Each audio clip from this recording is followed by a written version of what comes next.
and now in the sun as well. And now we're going to talk about the actual individual feast days. We're not going to go in a lot of detail. I know I try to even limit myself of how much digging down each feast day, but that's what we usually teach on the feast days anyway. So this is kind of like a high level overview, especially for those that have never even heard of any of this before. I have people that, like me, myself, that used to be a Christian, and I had questions of, what's the difference between Passover and Easter? Why they laying Easter eggs, and that's nowhere in the Bible, that kind of stuff. So some people are still coming out of those things, so we want to make sure we at least give a general understanding. But one place you can go for the mandatory feast days. There's feast days that's mandatory, that Yah says he wants this appointed time. That's what they call the moads, the appointed time I want to come, or moadims. That means multiple appointed times. So times that he wants to put on his calendar to come and speak to us, to come in fellowship, I would say, or for us to be in his presence.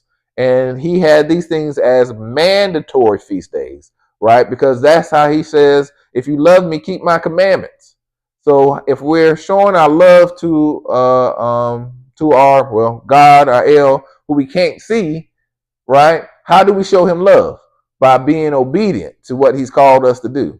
So these are things he said, if you show me love, if you want to show how you love me, be obedient. Do these things, these feast days, and it shows that you basically have acknowledged, who he is on the earth. That's also the reason why we keep the Shabbat, the Sabbath, right? It's a covenant. The Shabbat is a covenant of the people of Israel back to him to show that we are his people, that we basically recognize him in our life, and that's the reason why we keep these Shabbats. Every Friday night to Saturday night is a Shabbat for us. So, that's showing, at the end of the life, end of the week, end of your life, you're going to go be in a resting place with him. So that's why we say Shabbat Shalom, which means, the 7-day rest. 7-day peace, 7-day rest. Shalom is peace. Which I say Shabbat Shalom, which means the 7-day restoration, that he's going to restore us, that this is a sign of restoration. All right, so here are the biblical feast days. I think we covered this last week, just so you can see. I thought it would be a good place to start back over here.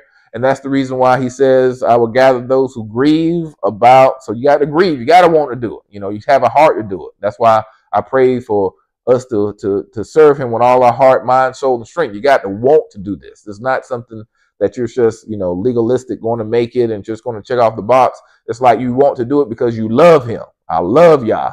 So this is the reason why I pulled out of some of the Christian stuff around Christmas and stuff that really didn't have true value pointing directly to him, because he didn't say to do those days in his word. But I pulled towards this because it's not only in the Old Testament, as we call it the Tanakh, but it's also in the New Testament, or the Brit Hadashah, right? So these shows you there's a connection, and it also points to the Messiah and what he did.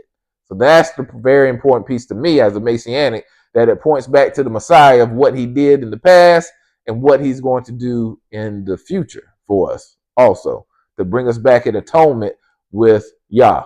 All right.